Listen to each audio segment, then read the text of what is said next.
Coming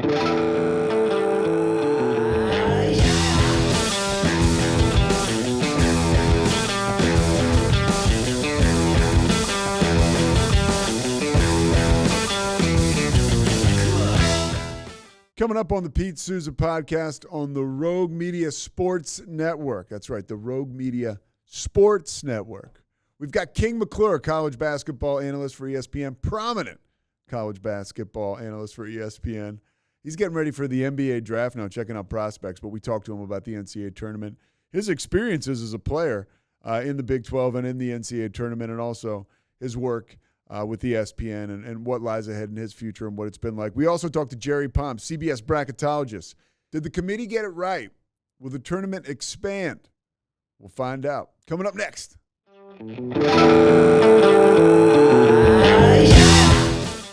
All right, so Mike has been fired. Zach has taken over. This is a look into the future. Zach will be joining us producing the podcast. Yes, sir. As the strongest arm of the Rogue Media Sports Network. Ooh, that's a lot of pressure, but I'll take it. No, there's actually no pressure right now. That's why it's good news. So I wanted to talk before we get into King McClure and before we get into Jerry Palm. Are you a Kim Mulkey fan? Answer. Do not. I want the authentic Zach. Don't sugarcoat it. I respect her as a basketball coach. But you sounds like you've got an issue with her. I don't have like any personal working in media here for a long time. In Central Texas. In Central Texas, you just kind of get to see, you're around people a lot of times. Sometimes things, it just not necessarily rub me the wrong way, but I'm just, again, Zach, talented you're coach. not running for office. I know I'm not, but I have a hard time not still acting like that. Yeah, I don't know. Like, what if she might send her goons after me or something? I don't know. Well, that was the worst thing you said about her the whole time. Okay. The fact that she has goons. She actually had an accomplished decorated Washington, D.C. law firm that she could send after you now. It seems like she's talked about doing that with the Washington Post and the article, the story that's coming out about her. She didn't like the way that it was handled by the Washington Post, especially leading up to the NCAA tournament. She mentioned the short window of time that they gave her. She mentioned all this at a press conference. It was funny. She mentioned 2 years he's been after me, but then he gave me like 5 days to answer 12 questions. Apparently the questions were super in-depth and something you couldn't answer in just a couple days.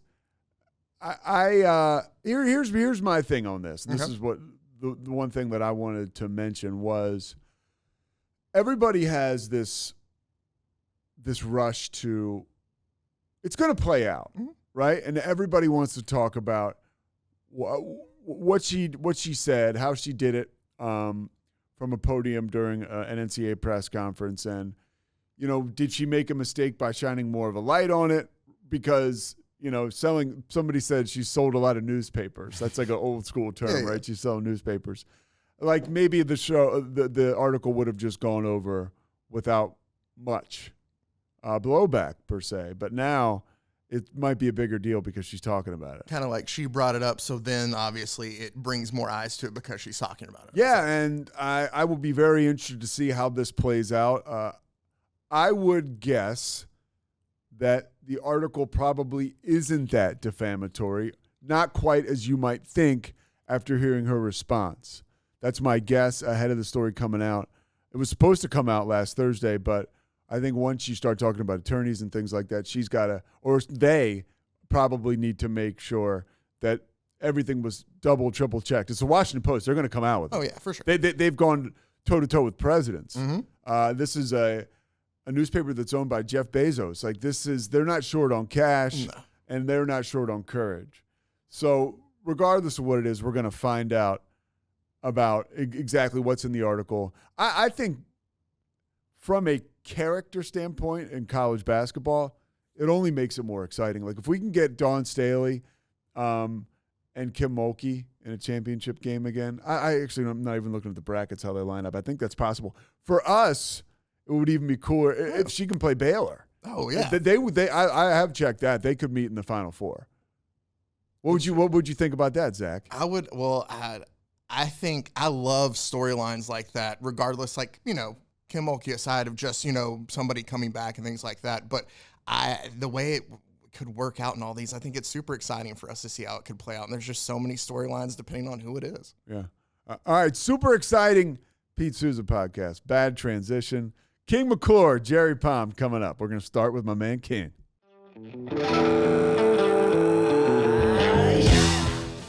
ESPN analyst, and I'll call him a buddy of mine. This guy I've gotten to know a little bit. Baylor great, college basketball, Big 12 great. King McClure, thanks so much for taking some time to join me today. Of course, man. When you reached out, anything you need, bro, I always got you. I was talking to Coach Tang at the Kansas State game, and I forget sometimes how young you are, because he was like, no, King. He goes, hey, thank you for taking care of. He goes, thank you for you guys for taking care of King. I'm like, I feel like King's taking care of me. Yeah, bro. I'm a baby, man. Honestly, I'm only like 5 years removed. I mean, it honestly feels like a long time, right? But like when you think about it, it's really like basically just yesterday. I was really just playing on that court very, very recently. But it's kind of crazy, man. It's crazy to be here. I'm blessed, man, and get to work with people like you. So it's a joy and a pleasure. You did a phenomenal job this year, calling games, and I think it was really cool. I thought seeing you, at the Big 12 tournament, being featured on every single halftime, outside of calling games or being an analyst on games all year long. You did studio. Your platform continues to expand and grow, and being here, like I have the privilege of working with you nationally and then talking to people in Waco locally where you went to school and made such an impact. What's the feedback you've gotten from people because you were used to people saying, hey, I saw you play last night. What's been the feedback like, hey, I heard you, I saw you analyzing the game? Yeah, Pete, I mean, it's kind of crazy. I grew up playing basketball my whole life. So just being able to have people recognize you from playing basketball is one thing. But I think that, like, when I go back to Baylor, I went back to the Baylor game when they played Texas. I mean, the amount of pictures that people were asking for, like the amount of people who stopped me and told me like they enjoy listening to me. I mean, the amount of people who just tell me they enjoy listening to me nationally. Like, I was literally at Chick-fil-A in Morgantown, and I gave the girl my card, and she was like, King McClure, she's like, I enjoy listening to you. Like, you're one of my favorite analysts. Like, to hear things like this, Pete, it's just honestly so surreal, man. And it's something that I don't take for granted, because it's one of those things, like, I never thought I'd be here. Like, I never thought that I would be in this position to be able to talk about basketball and, like, to be a TV personality. Like, I never, ever dreamed of that. And my dream was to play basketball. So it's one of those things that when you look at it, like, I don't take it for granted. And every single time somebody tells me, like, hey, I enjoy listening to you, like, for me, my response is the same. I always say, it means more than you know that you said that. And I genuinely mean that, because I never would have imagined. So, like, it's humbling. It's amazing. It's surreal. But honestly, I think I'm more popular now than I was as a player. But, it's incredible, man, because it's more so like the way I view it. I was talking to my sister about this the other day. The way I view it is, when you're playing a sport, people like you because you're playing a sport, right? Because of what you're doing.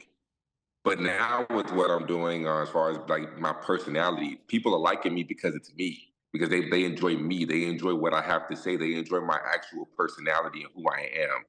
So I think that it just hits a little different now. And it's something that I'm extremely grateful for. And, I'm honestly in amazement. I would have never thought this would ever be happening, man. It's authentic how you lean into your personality. And I think it's really cool that you mentioned that, like, people enjoy you, and it's because you're being yourself. You're not being somebody else. All right, so I want to ask you about hoops now.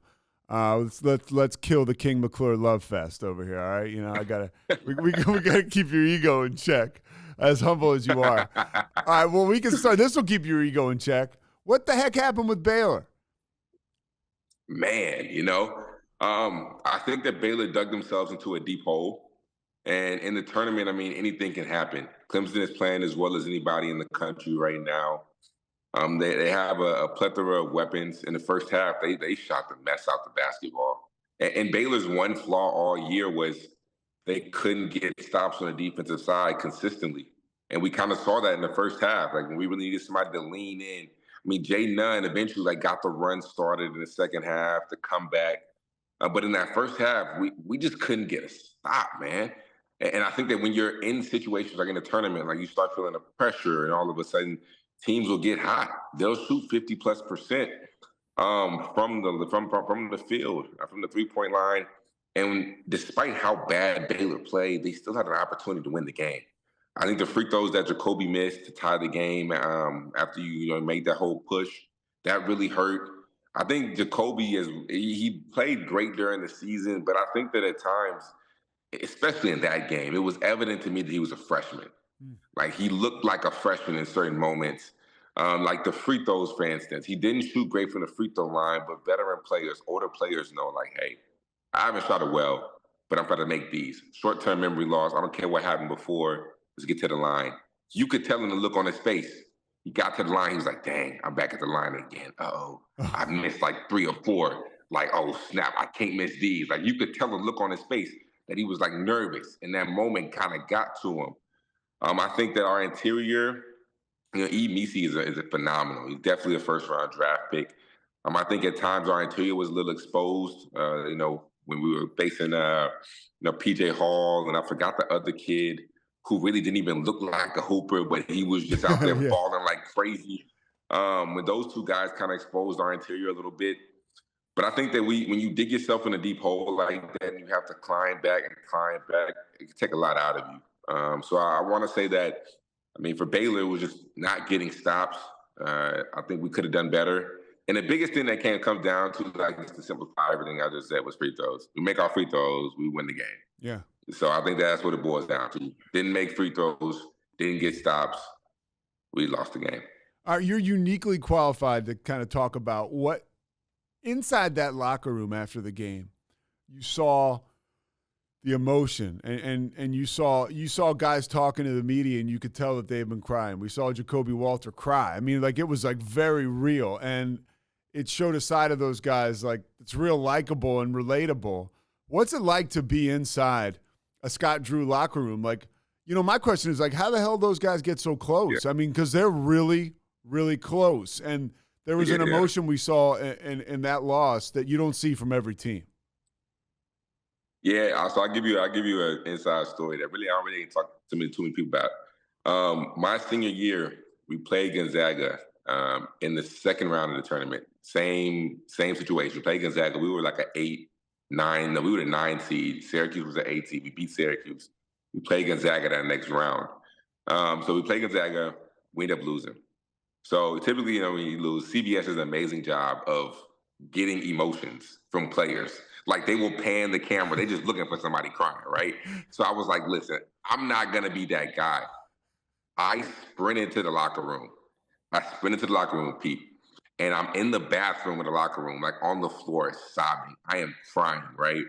And so the coaches shake hands, and they come running after me, right? And I kid you not, I'm crying. Jerome Tang is crying. Scott Drew is crying. John Jacobs is crying. I don't think AB was crying, but all 3 of those dudes were like literally holding me, like consoling me, and like they were crying with me. It was honestly like the amount of emotion, because I was emotional, but then I see everybody else being emotional, and I'm like, all right, bro, like this is a little too much for me. Like, so I kind of like sober up a little bit, right? And I'm looking at these dudes crying too. But I'm sobbing, man. And like these guys are literally in the restroom, like holding me, like they're literally sitting with me crying too. And like that's how like close of a family that we really were. So like when Jerome Tang, like me and him are like talking, and like when I go to his house after I get done doing a Kansas State game, like that's real family right there, because like that's how tight we got. But Coach Drew and his staff just have the ability to be able to make you feel like you are at home, that you are your family. And when they sell you, when they're recruiting you, when they're telling you like, hey, this is a family atmosphere, like this is about joy, like Jesus other than yourself. Like that is not just something that they do for the media. That is who they really are as human beings. So when you're seeing like the emotion that Jacoby Walter had, that E. Misi had, like that a lot of different players had, that's because you're, for me, like it wasn't that we lost. It was more so that I was never going to be able to play for Scott Drew or be able to be in a Baylor uniform again and be able to like miss that part of the family. Like that's why I had the emotion. So I think they probably felt the same thing. Like Jacoby missed the free throws. He's probably emotional about missing free throws. But it was more so like missing the Baylor family, like missing, like letting your family down, letting your supporters down, people who you love dearly. Because that love is real. Like Coach Drew displays it. He cares about his players. John Jacobs is the same thing. I can go down the list of everybody. All of these men, they genuinely care about you as people and not basketball players, and they love you. And they continuously love on you every single day. And so I think that's where that emotion comes from.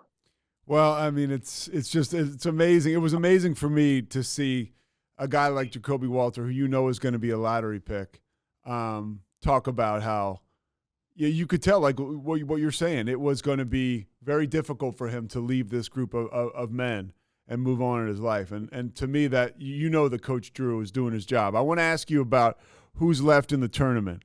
Here's what I wanted to ask you. The player in the tournament who you feel is like a must-watch. Like, who is left in this Sweet 16 that you love watching? That's a great question. Let's think this one through. So I think there's a few guys who I really, really enjoy watching. I mean, after the game, my obvious answer is Jamal Shed. Yeah. That's one guy. After the last game, which honestly blew me away, the fact that Houston was able to win this game with L.J. Cryer out, Sharp out, Javon Roberts out, and they somehow, like Jamal Shed was able to just be like, hey, I'm going to put the team on my back, and we're going to get out of here with a win. The way he just carried that team, phenomenal. I think another guy who's very underrated is Tristan Newton from UConn. I think that when you look at best point guards in America or best point guards even left in this tournament, we tend to leave his name out. But he's a guy who I think honestly is going to lead UConn to a second national championship, especially with the way they just handled Northwestern. And Northwestern is not a bad team by any means. The way that they handled those guys and made those guys look like they were just not ready or not on that level, I was like, man, UConn looks phenomenal. You look at a guy like Baylor Shireman from Creighton. I think that he is a high-level talent who just makes the game look very easy. You look at Taman Lipsey. They have a big matchup against Illinois, who has another guy, Terrence Shannon.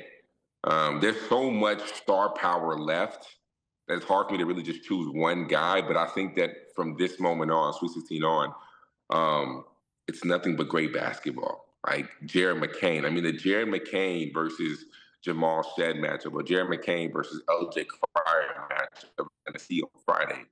Man, that's going to be a absolute blast to watch. I think that we're lucky. We're lucky to see all of these teams, especially have the 1 seed and the 2 seed still in the tournament. Like a Zach Edey. There's so much good basketball that's going to happen this weekend moving forward. Like, this is what we want. We want these high-level games. You want these high-level players to be on the main stage. So honestly, man, I'm thrilled to be able to watch the rest of this tournament, because I think it's going to be an absolute show to watch. Yeah, all the upsets are fun until you're sitting there and it's the Final Four and you're like, wait a minute. What's it going to take? You mentioned Houston and Iowa State. What's it going to take for Iowa State to get to the Final Four and to maybe win the championship? Like, what has to go right for them? You saw them a lot this year. Yeah, I think that they're going to have to be able to put up some points. I think that when you look at their route, this Illinois team is, man, you talk about beating a team down. Illinois beat the brakes off of who they played. I forgot who they played, but it was whoever they played. They beat the brakes off of them, and that was a good team too. Yeah, they beat the brakes off of them, dude. So Illinois is playing really well, and then after you play Illinois, you got to go get ready. They beat Duquesne. They beat up Duquesne. Yeah, and Duquesne had beat they beat BYU. BYU, yeah. Were you shocked about BYU? Yeah, I was shocked about BYU losing. Yeah. I thought they were going to put up a better fight than that. But yeah, they beat the brakes off Duquesne. Like, it wasn't even a close game. Yeah. But Illinois is playing well. We're coming off the Big Ten championship. Terrence Shannon has been on an absolute tear recently. Baylor's former guy, Dane Danger, can be a problem down low, can be a mismatch problem, because he can really, really hoop at a high level. But I think that Iowa State's going to have to rely on what got them there, and that's their defense. you're going to have to lock down. I think they can win. I think they can beat Illinois. I think against UConn, it might be too tough of a task because with UConn, not only do you have to defend, but you have to be able to put up points to match their scoring.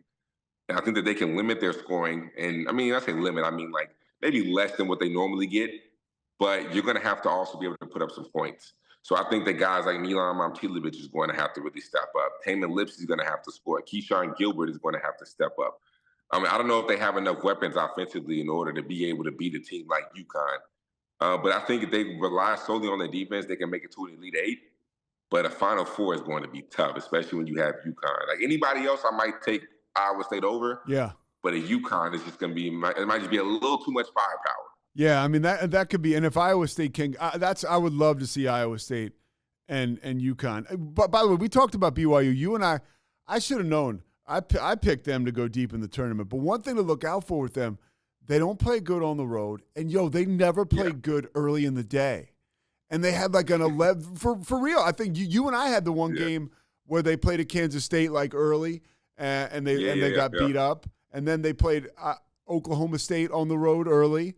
They got beat up. I mean, it was, that was kind of a surprise. All right, let me ask you one more thing. I got one more question here for you. Oh, I got two more. What was your favorite memory of the NCAA tournament that you'll never forget? You gave us a really good one.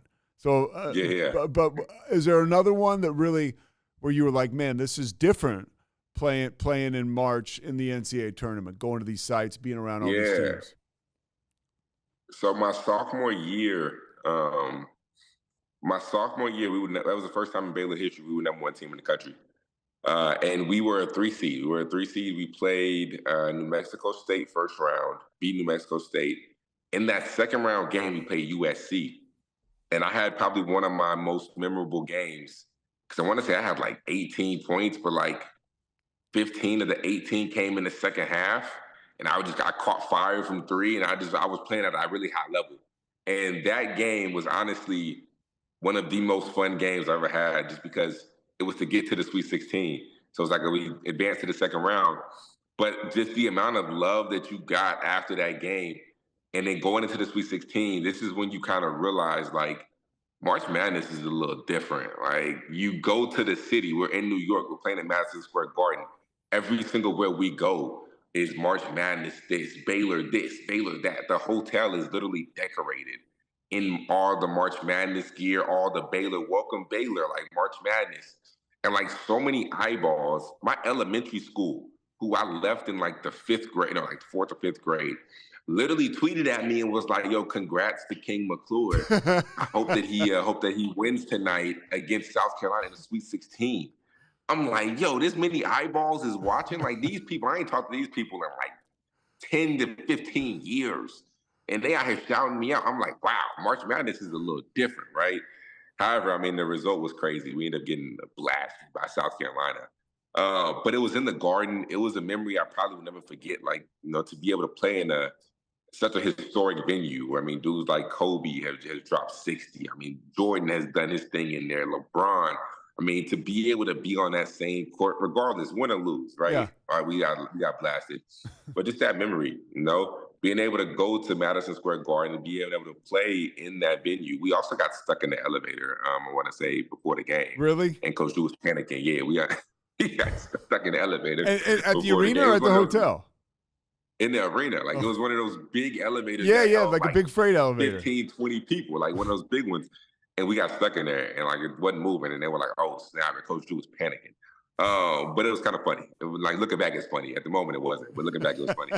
But just to be in that historical venue, bro, and to be able to play in front of so many eyeballs, it was, unbelievable. And it was like those moments are the moments that I probably won't ever forget. All right, so the transfer portal, it opens up. Any specific thought about that? Was there a player you saw get in there where you were like, wow, that's the guy that somebody's got to get? Was there somebody left the school that surprised you? What jumped out? Oh, man. I mean, the transfer portal, I feel like everybody's going to put their name in the transfer portal with the way today's day and age is going. But I think two guys who are very intriguing to me are the two guys from Oklahoma State. When you look at it, you look at Javon Small and you look at Brandon Garrison. mean, Javon Small averaged 15, 5, and 5 on a team that honestly was horrible. Yeah. So imagine what he can do on a team that's actually good. Him and Brandon Garrison is a big fellow who I think is, as a freshman, was very under the radar, and he was very underrated just because they lost a lot. So we didn't talk about him much, but everybody in the world saw that he had so much potential. Big guy, McDonald's All-American, and he's kind of like reaching that potential and ability. Yes. He showed it this year that he has it. 100%. And I think that Brandon Garrison is a guy that you look up and you'll see him like at like a Kentucky, a Duke, like a powerhouse school. And Javon Small is a guy who can probably go somewhere to a major school as well. Maybe not Kentucky or Duke, but don't be surprised if you see him on a top 25 team being able to contribute because he's that level of player. But I mean, those two guys are the first two guys that jumped into my mind just because I kind of just saw them in the transfer portal like literally earlier this morning. Yeah, me too. I saw Larson. I was like, wow, yeah, same here. Yeah, no, and they can make an immediate impact. But I think as we see more teams start to lose, and we'll see more players enter the portal. I think that this will be interesting. It'll be very interesting to see who lands where and who ends up leaving, who ends up going where. That's definitely like a hot story. Like, it's almost like free agency. Like, I'm looking forward to it. Like, yeah, so am I kind of. As much as it's weird, I kind of like I was looking at names in the portal today. I was like, well, this is kind of cool. Yeah. It's literally like free agency, and I'm here for it because I'm invested. Like, I'm looking like, all right, so who hit today? Like, who's going in today? Like, where did he go? I'm invested. I'm 100% invested. What's the best site? What's the best site to look on for the transfer portal? I typically look at On3. I think On3 is a really, really accurate and good site. They do a good job, like, day to day. I don't really know of any. I don't really look at any other ones, but On3. If you know a better one, let me know. But I was looking for one, so On3, that's gonna work for me. So go to On3 and then go to college basketball and then type in On3 college basketball transfer portal. Okay. They do an amazing job. They update it every single day. They do an amazing job. Shout out On3, whoever runs it. Shout out them. Yo, King, you're the best. I appreciate the time. It makes me smile just talking to you. You're doing a hell of a job, and I can't wait to work with you again soon, man. I'm pumped. So you're going to be doing the draft next, right? Yeah. So I'll be doing the NBA draft show with Brian Windhorst. Yeah. So that should be pretty cool. We did it last year together. So I'll be doing it this year with Wendy. You'll see a lot of King on ESPN. By the way, my man, the only guy I'll ever work with that has a pacemaker, a defibrillator too. It's my guy right here. Nah, for sure. We locked in, man, for sure. All right, King. I appreciate your time, man. Thank you so much, dude. Of course, man. Appreciate you having me. All right, cool.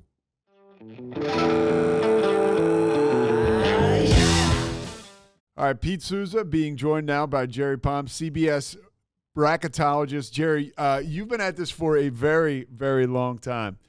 Did the committee get it right this year? Oh, well, I did it. There's a lot they got wrong. It was mostly seeding. They were just kind of all over the map. Unduly harsh on the Mountain West. That's probably the biggest thing. It's just unduly harsh on the Mountain West. You got 3 10s and 11. New Mexico had to actually win to get in. That just should not have happened. Utah State is an 8. Was too low.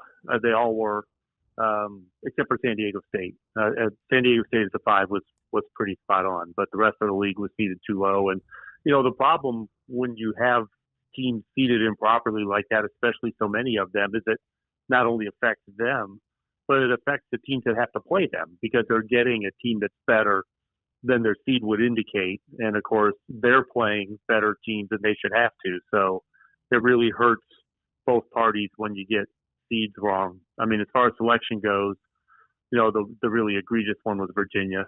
And that was true before they scored 42 points in a loss. But they could have won. It still would have been true.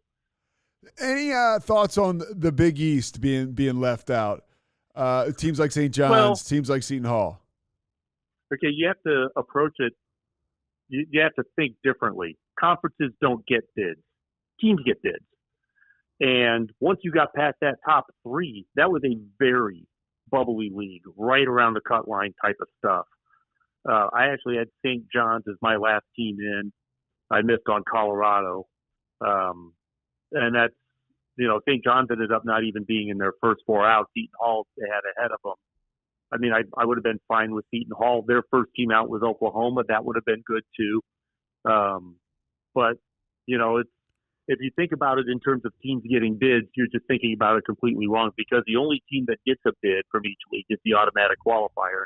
And they don't look at conference performance or what league you're in or any of that stuff at all as they're deciding on at-large teams. So when you're watching everybody, analysts, talk about this, whether it's your own network or ESPN or someplace else, and they constantly have the conferences up on the screen and how many bids they got, that's not the way to look at it at all, you're saying? It's trivia. Yeah. It's not criteria. But yeah, I mean, you're going to look at it. You're going to say how many teams got in from each conference, but the committee isn't thinking about that. When they're putting teams in the bracket, they're not counting how many teams are from each conference. They're not evaluating the quality of the conference. They're evaluating the quality of the teams. Now, 2/3 of your schedule is a conference schedule. So obviously the quality of your conference is going to influence the quality of your schedule, but it's only 2/3 of your schedule. You're evaluated on your entire schedule, and no one part of it gets any special treatment. You're as close to the committee as I'm going to get, so I'll ask you this question. My buddy John Gallagher is a guy. He coaches from Manhattan. He's the head coach of Manhattan. We were talking last week, and we talked about Oklahoma getting left out, and he said they were in the worst position because they didn't have anybody fighting for them. The SEC, they weren't there yet. The Big 12 was kind of like, hey, don't let the door hit you in the rear end. Is there any truth to that? Do you need actual humans in that room fighting for you? No. You can't have anyone in the room that would legitimately fight for you. So if the Big 12 commissioner or the Oklahoma athletic director is on the committee, they're out of the room when Oklahoma is being discussed. They can't vote on them. They can't be anywhere near the discussion. They're having somebody fighting for them. They can't even talk about their own teams informally. You can't do that. So yeah, the concept of having someone to fight for you is they take that out of the process. All right, so you're a numbers guy, and you're also a Purdue guy. When you look at the Boilermakers, they won so convincingly over Utah State, which was nice to see them just sort of breeze by into the Sweet 16. What do they have to continue to do to win this whole thing or make the Final Four? The main thing for Purdue is to take care of the basketball. Every loss they've had this year has been due to a just supremely negative turnover margin. I think it's -9 is the average turnover margin in the 4 games they lost. That's the biggest thing. Take care of the ball. If Purdue gets enough possessions and they take care of the ball, their offense is so efficient, it's going to be really hard to stop. So the game plan, if you're going to game plan against Purdue, the game plan has got to be to try and force as many turnovers as you can, and obviously you need to take care of the ball yourself. When you look at the Sweet 16 field, who do the numbers say at the end of the day will be the champion on April 8th? Well, probably UConn. I mean, they've been playing really well. Houston was number 1 in pretty much all of the metrics. Just watching these teams play, the 2 best teams have been UConn and Purdue. That would be an interesting matchup because UConn is a really guard-oriented team, but they've got a pretty good big in Donovan Clingan. But Purdue has got the dominant big in Zach Edey. And, decent guards, but not as good as UConn. So it would be an interesting matchup if it happens. But they have been the 2 best teams in this tournament so far. And so I guess it comes down to probably one of them. Of course, that can change in a heartbeat.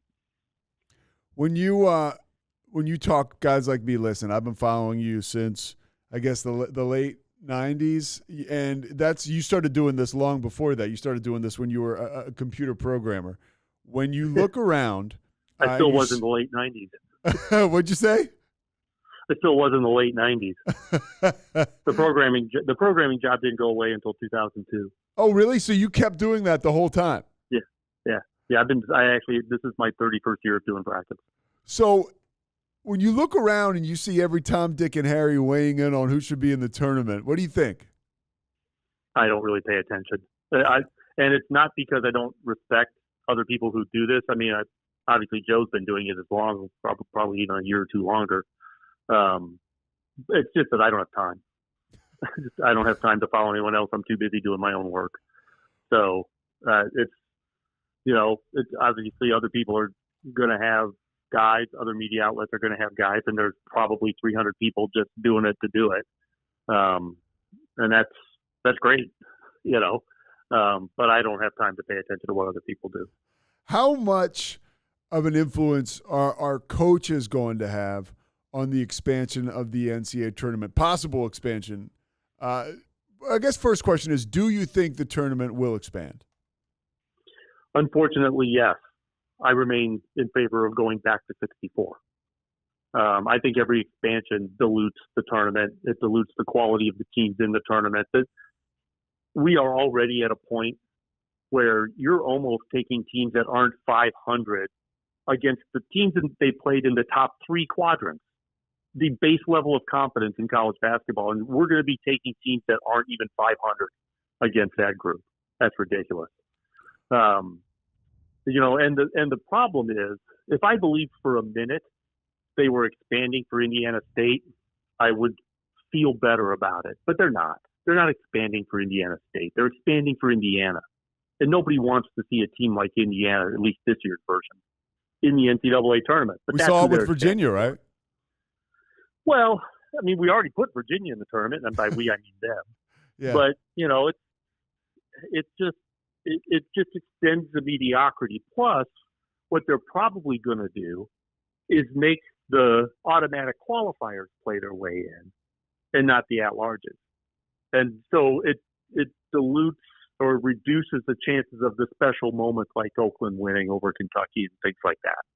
Those things become less likely because you're not going to have those teams seeded 12 or 13 anymore. And Oakland was a 14. But it's not going to happen. And some of those teams are going to get knocked out before they even get in. And that would be the really unfortunate part. I do not trust the NCAA at all to not screw this up. How big do you think the expansion would get? 4 or 8 more teams. I don't think we're going to like 96 or anything ridiculous like that. Probably just, but if you add, let's just say you add 8 teams, now you have 12 play-in games, and that's a third of your field. That's 24 teams in a play-in round out of 76. That's almost a third of the field. I don't know. It's not even a 6-round tournament anymore. It becomes a 7-round tournament. Well, when you look at the brackets and when you're looking at these teams and you're doing the numbers, does the human element ever weigh in, or is that impossible? Oh yeah. I mean, these are the committee is 12 people going through a subjective process guided by objective data.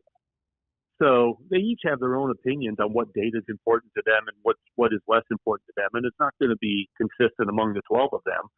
What they keep out of the room is, voting on, based on stuff like reputation or what you've done in the past, stuff that has nothing to do, but if you're discussing data and you're discussing, what you just think of the current team, that's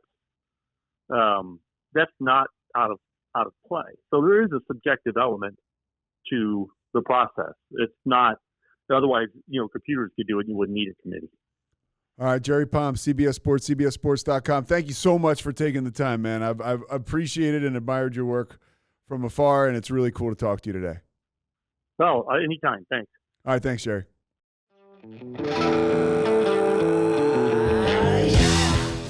We'd like to thank King McClure and Jerry Palm and all our sponsors. Oh wait, we don't have any sponsors yet, do we? We don't have sponsors. So let's get some sponsors. Sponsors? Not all at once.